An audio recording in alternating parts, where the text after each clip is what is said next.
The federal government of Nigeria has resolved dispute between Rufai and NLC. The federal government, through the Ministry of Labour and Employment, Thursday set the stage to resolve the face-off between the Nigerian Labour Congress (NLC) and the Kaduna State Governor Malam Nasir Rufai. The two parties reached an agreement after a 5-hour conciliation meeting held in the conference room of the Minister of Labour and Employment, Senator Chris Ngige, following the intervention of the federal government. A memorandum of understanding (MOU) was signed by the two disputing parties and top officials of the Federal Ministry of Labour and Employment at the end of the meeting. Briefing journalists after the meeting, Ngige said all contending issues were exhaustively and extensively deliberated on. He said it was agreed that all the listed issues fall within the ambit of redundancy, and it was resolved that the principle of redundancy as stated in Section 20 of Labour Act Cap L1 laws of the Federation of Nigeria be applied.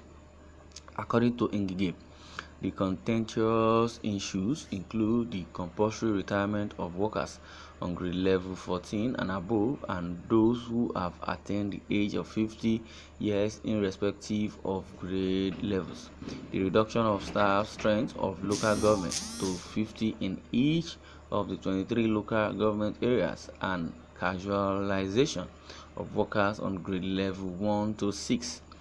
The minister further disclosed that it was recognized in the meeting that the current situation in the state was a result of communication gap between the state government and the NLC. He disclosed that to resolve the issues, the meeting decided to constitute a 10-man bi-party committee comprising 6 representatives of the Kaduna State Government and 3 officials of NLC to engage further with the objective of reverting back with a work plan on how to settle the squabble between the state government and the Nigerian Labour Congress. The meeting resolved that the committee should have a chairman, the head of service of Kaduna State Government, and assisted by a deputy national president of the NLC. The committee is expected to revert with the work plan for peaceful resolution of all issues in contention to the Honorable Minister of Labour and Employment by Tuesday, 25th May 2021. The work plan is to itemize the structure and substructure in the state local government of their activities, time of commencement as envisaged, final tenure of the committee, or make recommendation if in its wisdom it thinks that the committee should be a permanent standing committee. In conclusion, it was agreed that there should be no further industrial action on these issues, and no worker shall be victimized on account of his or her participation in the industrial action. Well, all this boils down to bigotry by Rufai. Rufai is a rigid governor that does not think before making drastic decision. Yes, according to or prior to this sack of level 14 or grade 14 of the workers in Kaduna, and before the protest, it emerged that Rufai sacked over 7,000 workers just because he believes they are receiving salary, and their salary is not certified. According to him, he says they have various ghost workers that are just receiving salary without revenue, and the revenue Kaduna State is generating is nothing to write home about.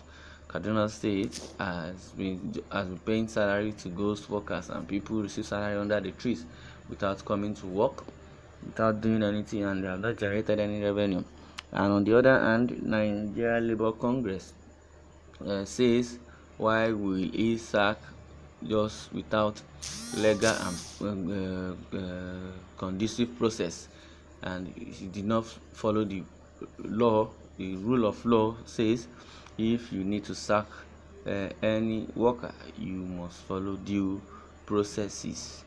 Well, the signatories to the Memorandum of Understanding include the Head of Service, Kaduna State Government, Bariatu Yusuf Mohammed, and Commissioner for Local Government, Jafar Ibrahim Sani, NLC President Ayuba Waba, and Deputy President Najim Usman.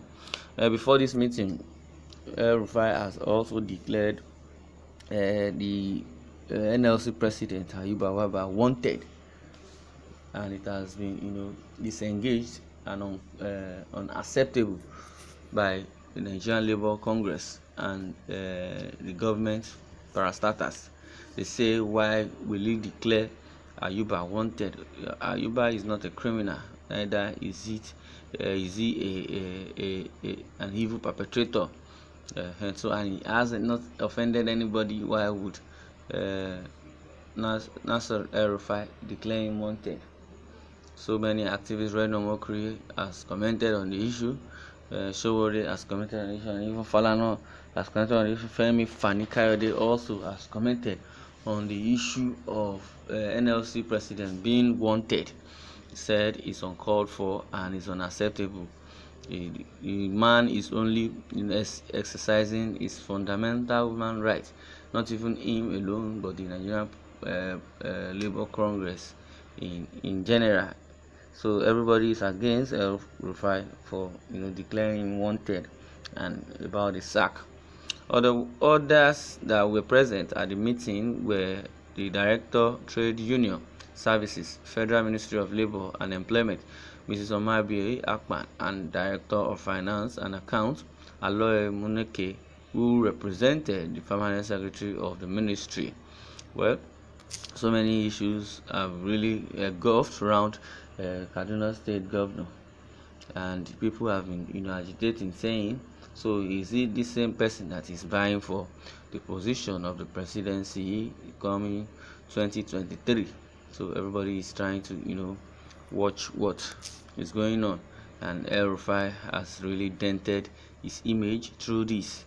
But thank God for the federal government that has given a work plan, and their work plan is to itemize the structure and substructure in the state local government of the activities. Time of commencement as envisaged for final tenure of the committee, or make recommendations on how to resolve the issue, and if in its wisdom it thinks that the committee should be a permanent standing committee. Well, it's so very good. Minister of Labour Ngige has orders for the meeting, and is the Minister of Labour and also representing the federal government. According to Ngige, he said the contentious issue include the compulsory retirement of workers. So these are the things they deliberated on at the meeting. He said it was agreed that all the listed issues fall within the ambit of redundancy and will be resolved, and it was resolved also that the principle of the redundancy as stated in section 20 of Labour Act Cap L1 laws of the Federation of Nigeria. So, well, it's so good. This is where I'm going to stop. I would like you to share your comment over this issue, and don't forget to share this news so that others can be aware.